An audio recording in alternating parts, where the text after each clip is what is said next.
एक बार फिर से हमारे यूट्यूब वाले दोस्तों को हम वेलकम कहते हैं, बिकॉज यूट्यूब वाले दोस्त अभी हमारे साथ नहीं थे, बड़ा हमारे साथ हो गए. So thank you so much for those of you who are watching me there.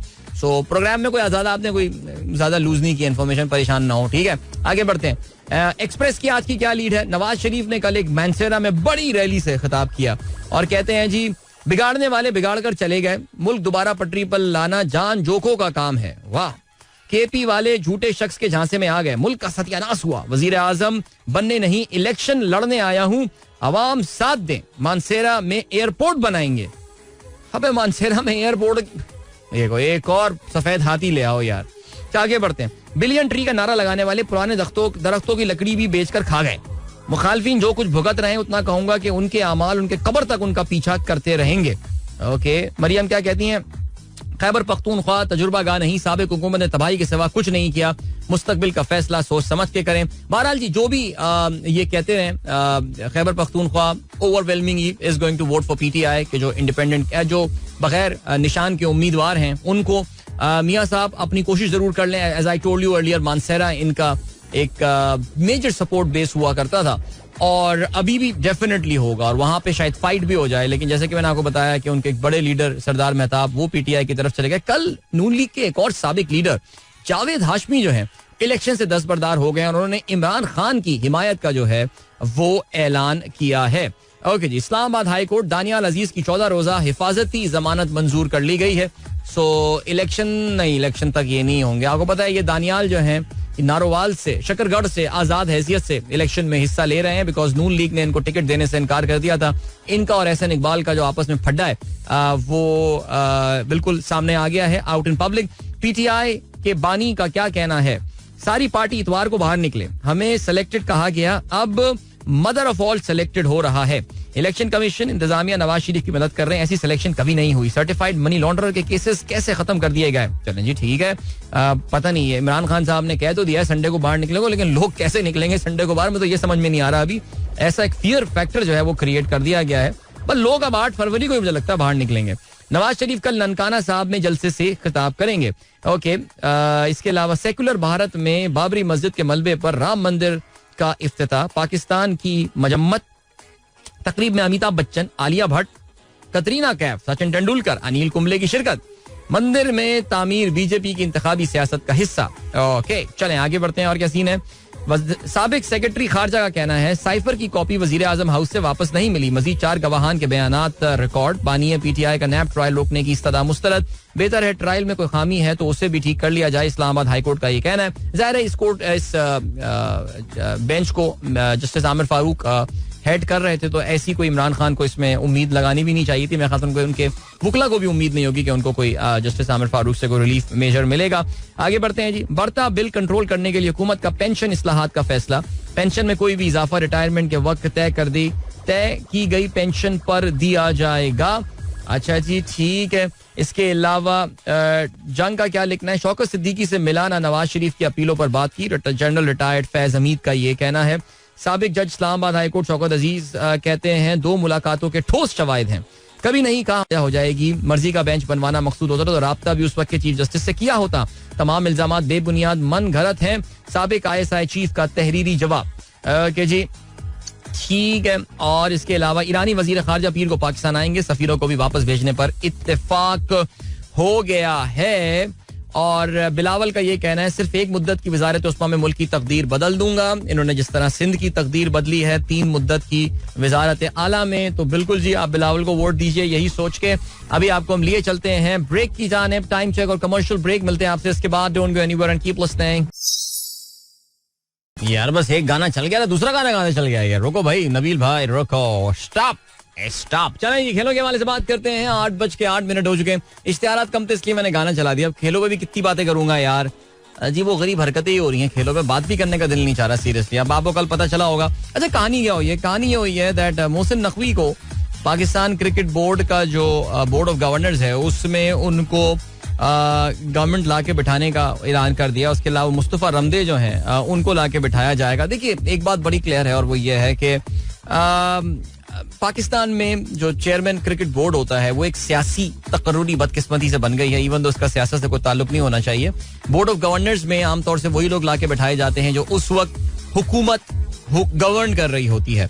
Zaka Ashraf आपको पता है किस वजह से आए थे. ज़का अशरफ एक हार्डकोर पक्के जियाले हैं और जरदारी साहब क्योंकि उनकी पार्टी पीपल्स पार्टी के हाथ में इंटर प्रोविंशियल कोऑर्डिनेशन की मिनिस्ट्री थी और पाकिस्तान क्रिकेट बोर्ड जो है वो बदकिस्मती से एक हमारी मिनिस्ट्री के अंडर जो है वो आता है और इस वजह से आईपीसी की जो मिनिस्ट्री क्योंकि पीपल्स पार्टी के पास थी तो चेयरमैन भी जो था वो उनका नॉमिनेट होना था.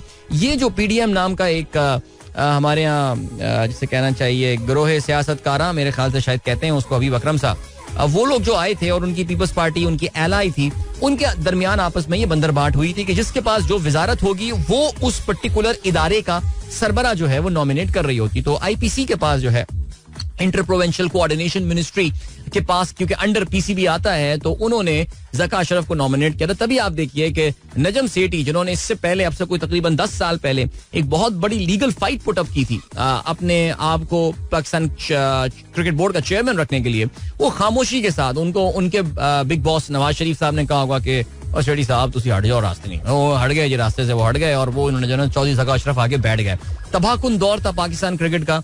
लाइक ऑनेस्टली स्पीकिंग मैं समझता था कि इजाज बट जैसा फजूल और यूजलेस किस्म का चेयरमैन अब शायद क्रिकेट बोर्ड में दोबारा नहीं आएगा. लेकिन अल्हम्दुलिल्लाह हमारे यहाँ पाकिस्तान में जिस तरह की यानी एक तो होता है रॉक बॉटम, तो हम रॉक बॉटम पे जब पहुंच जाते हैं फिर उसके बाद हम कहते हैं अब इससे नीचे क्या जाएंगे, लेकिन फिर हमारे यहाँ मंगवाई जाती है वो इंडस्ट्रियल ग्रेड की ड्रिल्स, वो वाली ड्रिल जिससे ऑयल और गैस, वो वाली ड्रिल नहीं जिससे पानी की बोरिंग निकाली या पानी की बोरिंग करते हैं आप, वो ऑयल और गैस वाली ड्रिल ला के जो है ना वो मशीनें लगा के फिर आप फर्दर अंदर जाते हैं और रॉक बॉटम के नीचे भी कोई 10-12 हजार फुट पे जाके जो है ना, वो 10-12 तो ज्यादा कर दी मैंने, 1000-2000 फुट पे जाके हम फिर और नीचे चले जाते हैं. तो ज़का अशरफ की तकरूरी बिल्कुल वही थी. सो बहरहाल अब उनका टाइम खत्म हो गया, अचानक वो चले गए, लेकिन उसका हरगिज ये मतलब नहीं है कि उनका इन्फ्लुएंस खत्म हो गया. बिकॉज देखिए बात ये बड़ी क्लियर कट बात है, पीपल्स पार्टी हुई, नून लीग हुई, ये एक ग्रुप है ये, ओके जी. तो तभी आप देखें कि उनके जाने के बाद भी, ज़का अशरफ के जाने के बाद भी उनके शान में एक बड़ा कसीदा लिख के दिया गया कि जी उनके अंडर और पीसीबी मैनेजमेंट कमेटी ने क्या क्या काम किया है. यानी तबाहकुन पाकिस्तान क्रिकेट का हालात, ऑफ द फील्ड हो ऑन द फील्ड हो, कहीं कोई रिजल्ट नहीं आ रहा है, कुछ भी नहीं आ रहा है, एकदम फजूल किस्म की तकर्रुरियां हो रही हैं हर जगह. और उसके बावजूद जो है वो इस पे अपना जो है चेस्ट थम्पिंग कर रहे हैं कि जी हमने बड़ा जबरदस्त काम किया है. अब मोहसिन नकवी साहब का नाम इस वजह से शायद आ रहा है बिकॉज उनको बोर्ड ऑफ गवर्नर्स में लाया जा रहा है. अब सवाल ये पैदा होता है कि क्या मोहसिन नकवी साहब जिन्होंने बहैसियत caretaker chief minister of Punjab बहुत जबरदस्त कारकर्दगी का मुजाहरा किया कुछ लोगों के लिए, अवाम में तो उनकी क्या मकबूलियत है वो कभी अवाम में निकलेंगे तो शायद उनको पता चल जाए, लेकिन पाकिस्तान क्रिकेट बोर्ड का चेयरमैन देखिए याद रखिएगा, it's one of the most lucrative positions in Pakistan. I mean seriously I have seen the working pretty closely और मुझे अंदाजा इस बात का है कि यार अय्याशी जॉब है. Like you are like game on है यार, ये वाली जॉब ना बेहतरीन जॉब है. सो ये यहाँ पे लाके अपना फिर खास बंदा है उसको बिठाएंगे. अब क्या वजह है? अच्छा, इसका मतलब ये कि अब ये सीएम केयर टेकर सीएम होते हुए अगर पीसीबी चेयरमैन बन जाएंगे तो उस हवाले से आईसीसी क्या सोचेगा, मुझे ऑनेस्टली इस चीज का लीगल एस्पेक्ट नहीं पता. I am sure Pakistan cricket board में सलमान नसीर साहब हैं जो कि चीफ ऑपरेटिंग ऑफिसर हैं, और सलमान नसीर साहब इससे पहले पाकिस्तान क्रिकेट बोर्ड के लीगल मामला देखा करते थे, अभी भी शायद देखा करते हों, बट वो by profession and qualification he is a lawyer. So उन्होंने कुछ ना कुछ इस चीज के हवाले से जरूर वार्न किया होगा कि यार अगर इसमें कोई मसला आ रहा है, कॉन्फ्लिक्ट ऑफ इंटरेस्ट वाला एलिमेंट आ जाता है या गवर्नमेंट इंटरफियरेंस वाला कोई एलिमेंट आ जाता है, so definitely he would have inform them कि यार इनको ना आने दें फिलहाल, डोंट लेट हिम कम. लेकिन बहरहाल now he is coming, he is there. इसमें अब लग यही रहा है कि तो क्या ये पोस्ट इलेक्शन तैयारी की जा रही है कि मोहसिन नकवी को कोई काम अच्छा सा दिया जाए. सो बहरहाल चलें जी, तो ये हो गया है सिलसिला. और ये अब क्या करेंगे देखते हैं. जिससे पहले आप जानते हैं वहाब रियाज भी जो केयर टेकर पंजाब गवर्नमेंट का हिस्सा थे, उसके साथ साथ he was heading the selection committee as well, but वो इतना बड़ा तो खैर ओहदा नहीं था, इतना बड़ा ज़ाहिर चेयरमैन का ओहदा होता है. बट ये एक हैरान कुन तकर्री है. मेरे जहन में शायद यही था कि शायद नजम सेठी जो है वो एक बार फिर से उनकी वापसी होगी, लेकिन नजम सेठी जो है वो एक बार फिर से जो वापसी करेंगे तो अब तो मियाँ साहब जब इलेक्शन जीत कर आएंगे, उनको जितवा के जब लाया जाएगा और मियाँ साहब जब सियासत नहीं रियासत को बचाने एक बार फिर से आएंगे तो फिर वो इनको फारिग करेंगे. हाउएवर अगर उससे पहले मोहसिन नकवी जो हैं वो अपने 3 साल का टर्म के लिए इलेक्ट हो जाते हैं through the board of governors, because 4 फरवरी से पहले शाह खावर जो इस वक्त एक केयर टेकर पोजीशन संभाल लेंगे. अगर हमारे यहाँ केयर टेकर आपको पता है चंद दिनों के लिए आते नहीं है, केयर टेकर्स की पूरी परसेप्शन हमारी जिंदगी के लिए अब खराब हो गई है. तो शाह खावर साहब जो हैं वो फिलहाल इस इलेक्शन को देखेंगे और उनके अंडर ये इलेक्शन होना है और वो उसके बाद आके फिर जो है मोहसिन नकवी साहब इलेक्शन से पहले ही पीसीबी के चेयरमैन जो है वो मुंतखब हो सकते हैं. और यानी इसका मतलब है कि इलेक्शन हो रहा है. इसका एक मतलब ये भी है. लेकिन खैर चलें जी, ये हो गया सिलसिला. अब क्या है और ठीक है. और क्या खबर है. जावेद मियादाद कहते हैं पाकिस्तान क्रिकेट जिसकी हुकूमत आए वही पसंदीदा अफराद को लाता है. बिल्कुल जावेद भाई ने 16 आने सच बात की है, इसमें तो खैर कोई शक नहीं है. न्यूजीलैंड में कौमी क्रिकेटर्स की तवज्जो मुंतशिर रही. बाबर और शाहीन शाह अफरीदी खेल पर ध्यान देने के मशवरे देते रहे. हफीज भी मामलात से नाखुश. 15 दिसंबर के बाद से माली अदायगी जो है वो भी रुक चुकी है. ऑलराइट, और क्या सीन है. हाँ, फुटबॉल वर्ल्ड कप क्वालिफिकेशन का पता चला आपको यार. पाकिस्तान भाई जॉर्डन वाला मैच नहीं होस्ट कर सकता. अफसोस है जी. Pakistan will be losing out on that match because पर पाकिस्तान फुटबॉल फेडरेशन को जो है वो फ्लड लाइट्स लगानी थी एट द जिन्ना स्टेडियम, लेकिन वक्त पर वो फ्लड लाइट्स इंस्टॉल नहीं कर पाए. तो जो फीफा की रिक्वायरमेंट्स हैं उन पे हमारा मैदान जो है वो पूरा नहीं उतरता और जिसकी वजह से अनफॉर्चुनेटली हम ये मैच नहीं कर पाएंगे. तो उसके लिए एक न्यूट्रल वेन्यू जो है वो देखा जा रहा है. वैसे भी खैर हमें कौन सा तीर मारना था अगेंस्ट जॉर्डन. भाई जॉर्डन इतनी फिट फुटबॉल खेल रही है. जो भी आपको पता है कि एशियन कप चल रहा है फुटबॉल टूर्नामेंट कतर में, उसमें जॉर्डन की कारकर्दगी जो है वो काफी आला जो है वो जारी है. और उसमें आई थिंक ताजिकिस्तान भी बहुत अच्छा खेल रहा है यार. कल ताजिकिस्तान ने लबनान को भी हराया. तो हमारे ग्रुप की जितनी टीमें सब छाई हुई हैं. उनको सबको मिलकर पाकिस्तान की उनको पुट लगानी है. इस वजह से उन्होंने कहा हम अच्छा खेलते हैं. चलो जी, ओके. और क्या सीन हो गया. और ये सीन हो गया कि जनाब अफ्रीकन कप ऑफ नेशंस में कल इजिप्ट और केप वर्ड का गेम जो है वो 2-2 गोल से बराबर रहा यार. ये केप वर्ड और इजिप्ट ने तो 9 क्या गेम हुआ है यार. ओए यानी इजिप्ट ने 93rd मिनट में गोल किया और केप वर्ड ने जो है वो 99th मिनट में गोल किया यार. 2-2 से इजिप्ट से cap word is leading there group. In fact they have one there group. Egypt इस ग्रुप में तीनों मैचेस ड्रॉ करके दूसरे नंबर पर एंड घाना जो है वो पॉसिबल क्वालिफिकेशन की पोजीशन पे and Mozambique is out. What a group यार. केप वर्ड छोटा सा मुल्क, बिल्कुल टाइनी डॉट जैसे कुछ आइलैंड्स हैं ये, और बड़ी बड़ी दिग्गज टीमों को जो है वो मुकाबला दे रहे हैं. वेल डन केप वर्ड, क्या वेल डन, जबरदस्त जी. इक्वेटोरियल गिनी डिफीटेड कोट दीवार. आइवरी कोस्ट को उन्होंने 4-0 शिकस्त दी. व्हाट अ मैच यार. ये इस बार अफ्रीकन कप ऑफ नेशन बहुत ही जबरदस्त हो रहा है और Equatorial Guinea have top there group. Nigeria is number 2 and Equatorial Guinea is hanging by a thread. माफ कीजिएगा, no, Ivory Coast is hanging by a thread. Ivory Coast कोई हल्की टीम नहीं है यार. उसमें काफी प्लेयर्स हैं जो कि ऑफ कोर्स यूरोपियन फुटबॉल जो है वो खेल रहे होते हैं एंड या सरप्राइजिंग मैन. चलें जी, आगे ले चलते हैं. आपको अभी एक ब्रेक की जाने मिलते हैं. इस ब्रेक के बाद don't go anywhere and keep listening. If you wish to participate in the programme आप मुझे ट्वीट कर सकते हैं with the hashtag sunrise with Adeel. Welcome back. एक बार फिर से खुशामदीद. This is the Sunrise Show with me Adil. Good morning. इन दोस्तों ने प्रोग्राम ट्यून इन किया. आप लोग प्रोग्राम में पार्टिसिपेट कर रहे हैं by tweeting on #sunrise with Adil. और चलें जा कहां से जो सिलसिला टूटा था अब से 32 मिनट पहले मैसेजेस शामिल करने का, वहां से हम उसको दोबारा से आगाज करते हैं. जुल्फी का मैसेज हमने आखिरी शामिल किया था. टू कोल्ड और फॉगी वेदर एंड कहा था जी fog is here to stay. It is here to stay for sure. Imadul Haq कहते हैं वक्त पर कदर करें. वक्त के पास इतना भी वक्त नहीं कि आपको दोबारा वक्त दे सके. वाह क्या बात है. हसन शेख कहते हैं Steve Jobs was adopted. His biological father was Abdul Fattah Jandali, a Syrian Muslim. हाँ, ये तो बड़ी मशहूर बात है यार. But thank you so much, बहुत शुक्रिया for sharing this piece of information my friend. And then जनाब मेनाज नवीद बिल्कुल लगा दी भाई अटेंडेंस आपकी. डॉक्टर एजाज जीशान खान चाचा कहते हैं Sehat card was a blessing for many under privilege. I have treated many patients who couldn't go to public sector hospital even but was being treated in our private hospital and literally seen them praying a lot about the government. Even fair to go home and 1 week of medication. क्या बात है जी. इसके अलावा अरशद इमाम कहते हैं मैं सहरा बांध कर आऊंगा मेरा वादा है, MQM वर्जन, वो जिस पे मरना गवारा है मेरा कायद है.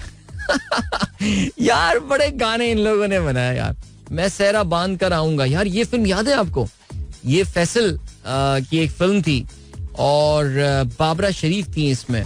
और इस फिल्म की एक डिट्टो कॉपी इंडिया में बनाई थी आमिर खान और माधुरी की, दीवाना मुझसा नहीं. Remember that? और इवन मैं सहरा बांध के आऊंगा मेरा वादा है, इसकी उन्होंने इंडिया में उदित नारायण की आवाज में गाना बनाया था, मेरी वफा मेरे वादे पे एतबार करो. ओए होए यार क्या फिल्म लाया एमक्यूएम ने यार. था एमक्यूएम की ना क्लास थी. जैसे Peoples Party they made that song दिला तीर बिजा, छा गए. I don't think Noon League का कोई ऐसा गाना जो है वो जिसे आप कहें कि यार एक आइकॉनिक गाना उन्होंने जो है ना वो बना दिया था. मेरा नहीं ख्याल कि इस तरह का कोई गाना उनकी तरफ से आया. आई थिंक उनका जो गाना वोट को इज्जत दो था ना, वो उसमें पोटेंशियल था क्योंकि वो उसमें दम था. और आई थिंक ये गाना राहत फतेह अली खान ने गाया था अगर मैं गलती पढ़ रहा हूँ. लेकिन अब मेरे ख्याल से ये गाना चलाया जाए नून लीगियों के सामने तो वो शायद शर्म के मारे अपने कानों में उंगलियां जो है वो घुसा देंगे. लेकिन यार बड़ा जबरदस्त जैसे कहते हैं कि सीन था यार. ये जो म्यूजिक जो सॉन्ग्स बनाए जाते हैं, पीटीआई तो खैर वो नेक्स्ट लेवल पे उसको ले गई ना. वो जो था तब्दीली आई रहे और ये सारी, वो तो फिर एक मॉडर्न टेक जो है वो उस पे हुई है. लेकिन एमक्यूएम 90s में MQM was the king of political songs, कोई शक नहीं है. उमैर बाबर कहते हैं गिरता ये और लगती इस दीवार पर, सलमान था या पहलवान था. अच्छा पता नहीं यार, ये मैं बिल्कुल नहीं समझ पाया आप कहां से लिंक कर रहे हैं इसको. रियाजुर रहमान साहब कहते हैं narrow body airliners such as 737 or A320 can hold around 6,000 gallons of fuel. Big wide body jet holds 10,000 gallons. For example, an A330's tank tops out at 36,000 gallon. The enormous A380 double decker can hold over 80,000 gallons of fuel. Wow, that is so cool. 80,000 gallon. Nasir Ahmed साहब कहते हैं enjoying the show in fog. हाँ इंशाल्लाह, मुझे पूरी उम्मीद है कि ये वीडियो आप नहीं बना रहे होंगे खुद. यार वाकई फॉग है और गाड़ी या तो आप तेज चला रहे हैं या फिर आपने इसकी जो फ्रेम रेट है उसके साथ कुछ खेला हुआ है. लेकिन खैर, नोमान ज़ियाद अदील, हर शख्स हर शाख पे उल्लू बैठा है, उन्होंने बच्चे दे दिए हैं अंडे दे दिए हैं, उससे निकल गए बच्चे. वैसे कोई शक नहीं है इसमें यार. वोट को इज्जत दो is now banned in PMLN rallies. Ali Atif Saeed का ये कहना है. हम वही तो मैं कह रहा हूँ ना यार, उस गाने में था पोटेंशियल. वो मेरे हक की ना तजलील करो, वोट को इज्जत दो, सब बोलते थे क्राउड में. उफ यार, man that song had the potential. Noon league को उस पे खेलना चाहिए था, बट खैर एनीवे वो क्या कर सकते हैं, आपको पता है. बट मैन जबरदस्त. अरे यार ऑस्ट्रेलियन ओपन के हवाले से बात करनी थी यार, वो मैं तो बात करना भूल गया भाई. ऑस्ट्रेलियन ओपन की क्वार्टर फाइनल लाइनअप जो है ना वो कंप्लीट हो गई. ये साल का पहला grand slam. And of course the hot favourite खिलाड़ी नोवाक जोकोविच जो हैं वो क्वार्टर फाइनल में एक्शन में नजर आएंगे. उनका मुकाबला अमेरिकन खिलाड़ी टेलर फ्रिट्ज के साथ होने वाला है. इसके अलावा अच्छा 3 रशियन प्लेयर या रशियन नजात प्लेयर जो हैं आउट ऑफ 8 यहाँ पर पहुंचे हुए हैं क्वार्टर फाइनल में. Andrey Rublev is going to take on गुनाहगार खिलाड़ी यानिक सिनर. ऑलराइट, इसके अलावा Carlos Alcaraz the young Spanish sensation is going to take on another Russian player, not Russian player but Russian origin player Alexander Zverev. इनके वालिद और वालदा दोनों जो हैं ज़ेवेरेव के नाम से ही रशियन का नाम से रशियन लगता है. मैं जर्मनी तो खेलता है. इसके अम्मी अब्बू दोनों जो है वो सोवियत यूनियन के लिए टेनिस खेल चुके हैं by the way. And of course Daniil Medvedev is going to take on Hubert Hurkacz. Alright. अरे मैं अभी ये देख रहा था यार, इसने रास्ते में शिकस्त दी है, अलेक्जेंडर ज़वेरेव ने या आंद्रे रूबलेव ने शिकस्त दी है रास्ते में. पेटर कोडा का बेटा भी टेनिस खेलता है. यानी जो लोग 90s में टेनिस देखते आए they know about this player. चेक रिपब्लिक के प्लेयर होते थे पेटर कोडा. उनका बेटा Sebastian Korda is now playing tennis. And wow, nostalgic नाम है ना पेटर कोडा. यार वैसे चेक रिपब्लिक का भी मुझे लगता है सीन यही है. सारे खिलाड़ी जो रिप्रेजेंट करते हैं वो इवेंचुअली फिर अमेरिका को रिप्रेजेंट करते हैं. जितने बड़े बड़े चेक रिपब्लिक के आप प्लेयर उठाएं, आपको पता यही चलेगा कि बाद में वो फिर चेकोस्लोवाकिया के प्लेयर, जो पहले चेकोस्लोवाकिया होता था, वो फिर बाद में जाके आई थिंक मार्टिना नावरातिलोवा इसमें सबसे बड़ा नाम है, इसमें कोई शक नहीं है. और इसके अलावा Ivan Lendl, remember Ivan Lendl, early 90s वाला एक बड़ा फिट प्लेयर हुआ करता था. वो ही वाज आल्सो चेक but I think he went on to represent America as well. And now Petr Korda का बेटा सेबेस्टियन कोडा. या चलें जी, tennis, some tennis thing stuff. All right, ठीक है. और क्या भाई, 8:28 हो चुके हैं और या चलें जी. हसान शेख ने तस्वीर भेजी है 12 कहू की फॉग की. बहुत शदीद फॉग है इस वक्त 12 कहू में, और अल्लाह ताला खैर करे भाई आप सबको. अच्छा जी, हमारे एमी अली साहब ने अपना ताज़ा कलाम भेजा है और क्या कहते हैं, क्या सितम है मनाजात नहीं कर सकते, उसका नंबर है मगर बात नहीं कर सकते. देखो क्या अवामी शायर है, वाह. पैगाम भेजता है कि पैगाम न भेजो कोई, यानी अब अर्ज हम हालात नहीं कर सकते. शेर उल्फत में तेरी खाक है छानी इतनी, इसका अंदाजा ये मजाफात नहीं कर सकते. वाह क्या बात है. छा गया भाई, छा गया लड़के, शाबाश. लगे रहो लगे रहो. Alright, that was Khan Saab, the remix version of देखते देखते. और इस पे आपको पता है कि काफी इस पे मॉडर्न गाने भी जो है, मॉडर्न टेक भी है इस गाने की. आतिफ असलम ने गाया है for an Indian movie a song. चले जी, इसके अलावा I am sorry to say but these people have again made our lives hell at Rashid Minhas road. Asif Baig sahab कहते हैं, अच्छा क्या लगता है नए स्पीड ब्रेकर तो वहां पे बना नहीं दिए गए हैं, या कहीं जैसे कहते हैं कि कुछ और भी सीन ना हो. देखते हैं, लेट्स सी. काशिफ खान कहते हैं मुल्तान में एक हलके में जहांगीर तरीन के हजारों की तादाद में लगे पोस्टर देखकर सोचा कि क्या वो इतने वोट भी ले पाएंगे. अहमद एजाज की पोस्ट. अच्छा मुझे नहीं पता जहांगीर खान तरीन जो है वो मुल्तान में भी इलेक्शन में खड़े हो रहे हैं, but I know for sure कि वो लोधरा में तो खड़े हो रहे हैं. और कहते ये हैं कि लोधरा में जो है वो इन्होंने काफी काम किए हैं उधर. उनकी जो चैरिटी ऑर्गेनाइजेशन है उसने काफी काम किए हुए हैं, और उसकी वजह से जो है वो उनको थोड़ी बहुत सपोर्ट वहां पर हासिल है. लेकिन मैं वाकई कराची में जिस हल्के में मैं रहता हूँ, ये वही हल्का है. अब वो हल्का है, पहले वो नहीं था, लेकिन अब वो हल्का है जहाँ पे मुत्तहदा कौमी मूवमेंट पाकिस्तान का आरजी मरकज जो है वो है, और उसको आरजी मरकज कहते हैं. पता नहीं क्यों, वेयर इज द परमानेंट मरकज, आई डोंट नो. लेकिन वो उधर उनकी भी कोई एक्टिविटी नजर नहीं आ रही, जबकि उन्होंने अभी जिना ग्राउंड में एक इलेक्शन अपना जलसा किया है, जिसके बारे में कहा यह जा रहा है कि MQM के जो हालात चल रहे हैं उसके मुताबिक उन्होंने फिर भी एक रीजनेबल क्राउड वहां पे जमा कर लिया. हाउएवर हमारे एरिया में सबसे ज्यादा जो बैनरिंग नजर आ रही है वो कल से कुछ परसों तो जमाती एक्टिव हुए हैं, काफी ज्यादा जमाती एक्टिव हुए हैं. जमातियों की एक बड़ी खास बात होती है और मैं उनको इस बात पे बहुत रिस्पेक्ट करता हूँ, और वो ये है दैट वो बड़े पॉजिटिव लोग हैं. यानी they always look at the positive side of life. यानी जिंदगी में लोग डिप्रेशन में भी आ जाते हैं, परेशान भी होते हैं, कभी ना कभी उनको लगता है कि यार बस अब अपनी जो है ना वो अपना प्रोग्राम जिंदगी का बढ़ गया है. लेकिन जमाती हमेशा आपको जमात इस्लामी बड़े पॉजिटिव नजर आएंगे जहां पे भी आप मिलेंगे. मसलन इस वक्त PTI के जो मुश्किलात से तहरीक इंसाफ गुजर रही है इस वक्त, इसमें सबसे ज्यादा जो एक्साइटेड हैं वो नून लीग या पीपल्स पार्टी वाले नहीं हैं, वो जमात इस्लामी वाले हैं. बिकॉज उनको लग रहा है कि लोग जो है वो आजाद उम्मीदवारों के बजाय, या आजाद सिंबल्स, आजाद उम्मीदवार कहना गलत है because at the end of the tickets have been given by Pakistan Tehreek Insaf, but लोग जमात इस्लामी को देखेंगे. और मैं हमारे एक दोस्त हैं जमाती, विद ऑल ड्यू रिस्पेक्ट, बड़े मेरे करीबी, मेरे बड़े अजीज दोस्त हैं, वो तो कोई कराची से 10-12 सीटों की बातें करते हैं. यार अब PTI की तो गेम ऑफ हो गई है, अब मुझे लग रहा है कि जमात इस्लामी का वक्त आ गया है यहाँ पे. तो मैं भी फिर कहता हूँ हाँ जी बिल्कुल आ गया होगा, और अच्छे लोग होते हैं, नेक लोग हैं. कभी कोई करप्शन का स्कैंडल कुछ नहीं. लेकिन जहां बात पॉजिटिविटी की होती है ना, मेरा नहीं ख्याल कि पाकिस्तान में कोई भी जमात जो है वो उनके लेवल की जो है वो पॉजिटिविटी रखती है. सो जमात इस्लामी कल कुछ एक्शन में एक्टिव नजर आई है बिकॉज वो सुजुकियों पे भोंपू लगा के अपने पार्टी के नगमे जो हैं वो उन्होंने लगाए हुए हैं, which is a good thing. कोई इलेक्शन का माहौल बने. लेकिन जहां तक बैनरिंग की बात है, ये शायद मैं पहले भी आपको बात कर चुका हूं कि बहादुराबाद, शरफाबाद और ये शहीद मिल्लत वाले एरियाज में सबसे ज्यादा, जो मेरा हल्का है, सबसे ज्यादा जो बैनर्स नजर आ रहे हैं वो इस्तेहकाम पाकिस्तान पार्टी के नजर आ रहे हैं. वो महमूद मौलवी साहब जो कि नून लीग, माफ कीजिएगा, PTI छोड़ के नून लीग चले, मेरा मतलब इस्तेहकाम पाकिस्तान पार्टी चले गए हैं, वो नजर आ रहे हैं उस बैनर पे. और उसमें हैरत की बात यह कि उनको सूबाई उम्मीदवार का एक कैंडिडेट भी मिल गया है. अब जितने बैनर्स वहां लगे हुए हैं उतने उनको वोट्स भी मिलेंगे, उसके बारे में तो मुझे जरूरी उस पर तो कंफर्म शक है मुझे कि मुझे वो होता हुआ नजर आ नहीं रहा है. अब मुल्तान में, साउथ पंजाब में, बिकॉज देखिए साउथ पंजाब लोधरा, अब लोधरा मुल्तान काफी दूर पड़ जाते हैं, डिस्टेंस तो है यार जो भी है.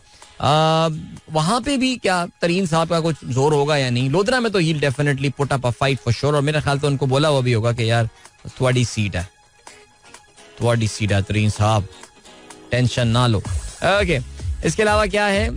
I know for a fact the city government school teachers were order to attend MQM जलसा. अच्छा, हो सकता है, ठीक है यार, सब पार्टियां करती हैं जहां जहां उनको मौका मिलता है. कम से कम ये तो नहीं रोएंगे ना कि हमें कोई हमारे साथ जाती हो या हमें लेवल प्लेइंग फील्ड जो है वो जाहिर नहीं दिया गया इलेक्शन में एंड ऑल. लेकिन ऑनेस्टली स्पीकिंग यार, आई एम प्रीटी श्योर उनकी पार्टी भी अपने आप को किसी इल्यूजन में नहीं रख रही होगी. ऑन ग्राउंड हालात, हम MQM की बात कर रहे हैं, ऑन ग्राउंड हालात पाकिस्तान वाला ग्रुप जो है उसके काफी पतले चल रहे हैं इस वक्त. Seriously support base seriously down.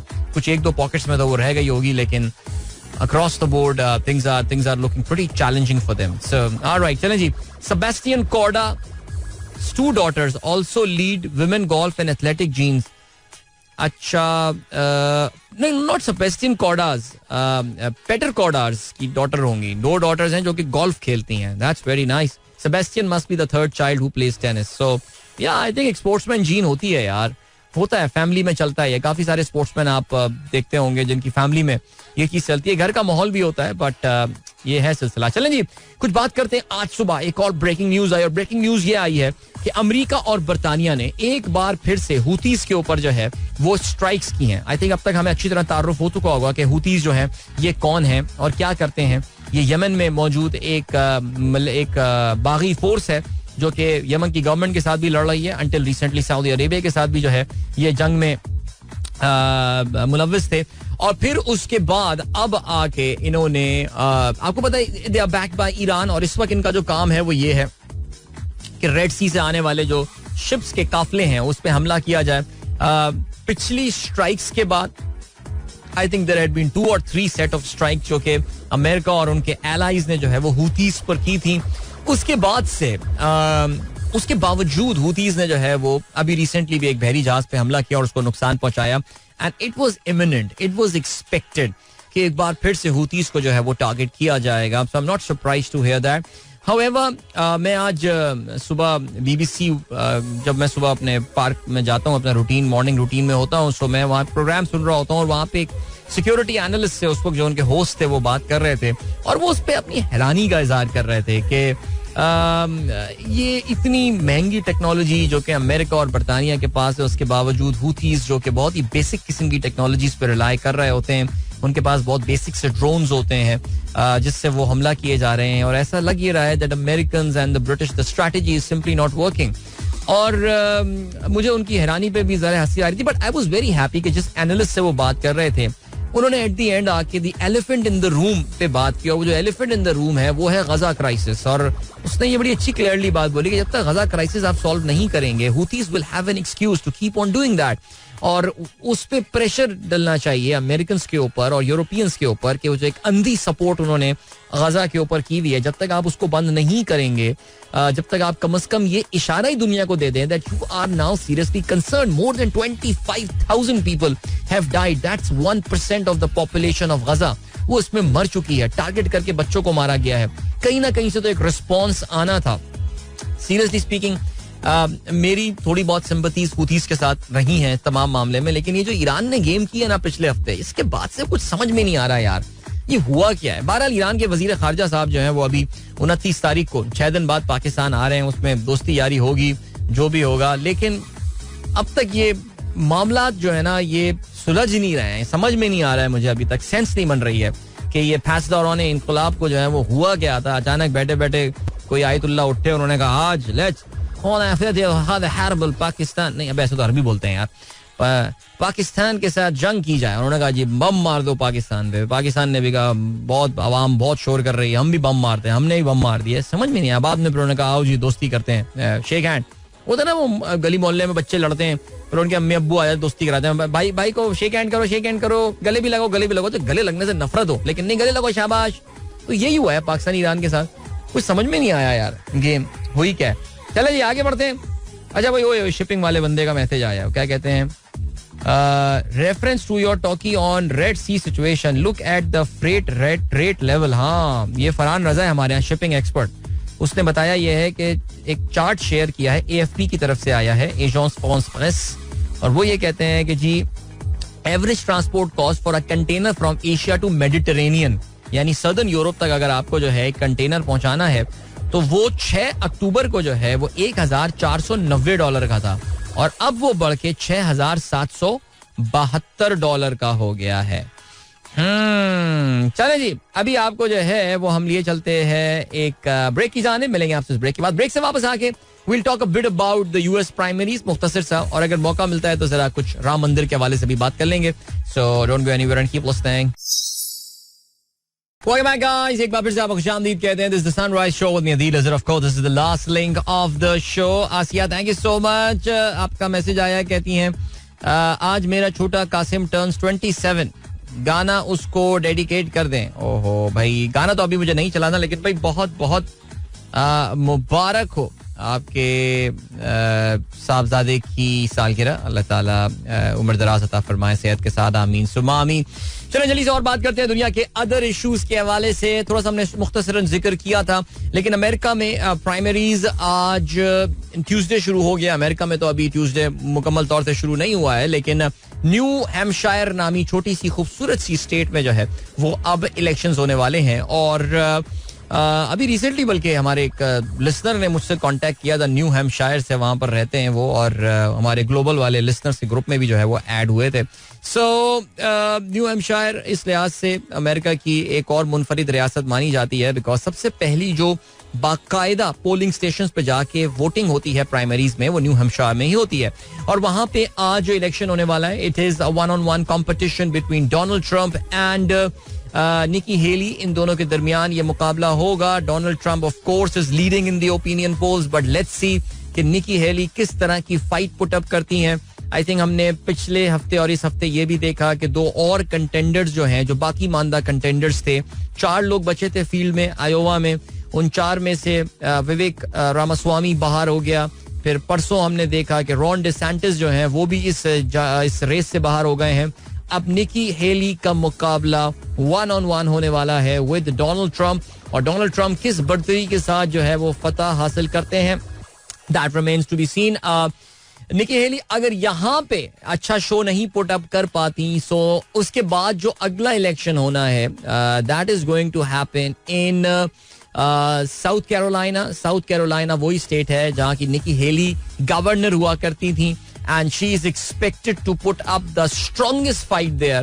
और अगर वहां भी, अगर साउथ कैरोलिना जो कि एक सदर्न स्टेट है और काफी कंजर्वेटिव स्टेट मानी जाती है अमेरिका की, रिलेटिवली कंजर्वेटिव स्टेट मानी जाती है, वहां पर भी अगर डोनाल्ड ट्रंप जीतने में कामयाब हो जाते हैं तो फिर तो it's game over now. I think फिर उसके बाद there is every possibility that Nikki Haley जो है वो भी इस इलेक्टोरल रेस से बाहर हो जाएंगी, एंड डोनाल्ड ट्रंप जो है फिर उनकी कॉन्फर्मेशन कंफर्म हो जाएगी.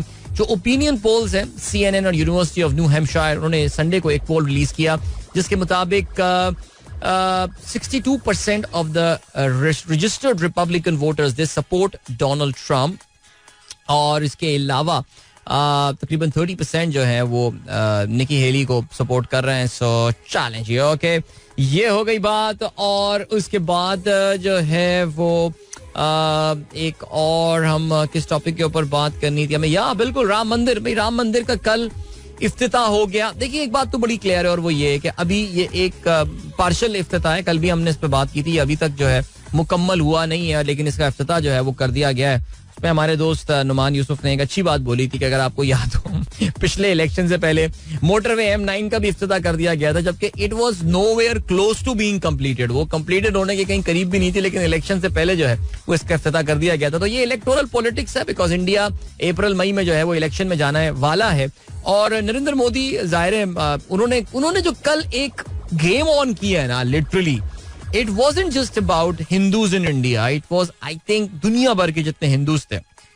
मैंने न्यूयॉर्क में देखा, आपने शायद वो टाइम स्क्वायर में उन्होंने बाकायदा भजन चल रहे थे वहां पे, और वो जो टाइम स्क्वायर में उन्होंने जो स्क्रीन्स थी उनको किराए पर लिया हुआ था, जिसमें वो राम की पिक्चर्स और ये सारी चीजें, उनकी सेलिब्रेशंस आ रही थी. यही सिलसिला ऑस्ट्रेलिया में चल रहा था, लंदन में भी यही हुआ. इवन दुबई के बारे में कहा जाता है कि yes they were muted but the Hindus they gathered in places and all, और वहां पे उन्होंने जो है वो सेलिब्रेशंस की थी. अच्छा, मैं कल यूट्यूब शो में ही बता रहा था, और मैं आई don't know whether I am right और नॉट इस चीज में, हमारे अपार्टमेंट में भी एक हिंदू फैमिली रहती है and there were celebrations at their house. उनके काफी रिश्तेदार वगैरह आए हुए थे और काफी सारे लोग थे जो कि सेलिब्रेशन चल रही थी. अब मुझे नहीं पता कि उसका ताल्लुक राम मंदिर की जो है वो प्राण प्रतीक्षा से था या उसकी किसी और चीज से, घर की कोई अपनी पार्टी हो रही हो, लेकिन मंडे को घरों में पार्टी कौन रखता है ज्यादा यार. लेकिन खैर चलें जी. तो यानी एक सेलिब्रेशन थी and I am just trying to say that या the mood was very jovial. और ये मोदी ने जिसे कहते हैं ना कि एक बहुत ही स्मार्ट एक मूव जो है वो की है. मंदिर अभी भी कंप्लीट नहीं है, अभी इसको कंप्लीट होता था, इस साल का एंड लग जाएगा, लेकिन बहरहाल उन्होंने जो है वो राम की मूर्ति उसको वहां पे इनॉग्रेट कर दिया है. शायद आपने ये इसके देखे भी होंगे. और इंडिया के बड़े बड़े नाम वहां पर मौजूद थे, तो जिसमें क्या बड़े उनके इंडस्ट्रियलिस्ट वहां पर हों, बड़े बड़े फिल्म एक्टर और एक्ट्रेसेस वहां पर मौजूद थे, जिसमें Amitabh Bachchan of course was there and Ranbir Kapoor and Alia Bhatt were there as well, and then Katrina Kaif और उनके जो हस्बैंड हैं वो भी वहां पर मौजूद थे, आयुष्मान खुराना, काफी बड़े बड़े नाम मौजूद थे, खिलाड़ी भी मौजूद थे. Sachin Tendulkar of course as expected was there, Anil Kumble was there. All right, जो इसमें नोटेबल एक्सक्लूजन्स थी जिन पे इंडिया के पास जो राइट विंग ट्विटर के लोग हैं वो काफी नाराज हो रहे हैं, वो ये दैट वहां पर वो मौजूद नहीं थे.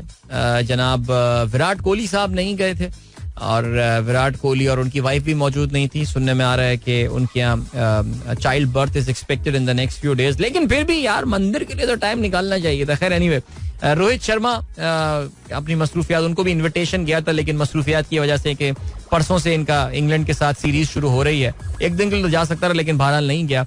MS धोनी समझ में नहीं आया, धोनी के ना जाने की जो है ना वो क्या हो जाती, लेकिन MS धोनी जो है बुलावा मिलने के बावजूद जो है वो वहां पर नहीं गए. So these were some notable exclusion, you were not there. Film industry के खान्स को जो है वो नहीं बुलाया गया था, जबकि हम जानते ही हैं कि फिल्म इंडस्ट्री के खान्स जो हैं ये काफी सेक्युलर सोच रखने वाले लोग हैं. लेकिन खैर एनीवे, इन तमाम दर बातों की कतई नजर आई थिंक कल इंडिया, क्योंकि जाहिर है एक स्टेट प्रिविलेज, कल मैं अपने यूट्यूब शो में इंडियन कॉन्स्टिट्यूशन का कुछ हिस्सा भी पढ़ के सुना रहा था जहां पे सेक्युलरिज्म की जो है वो बात की गई थी.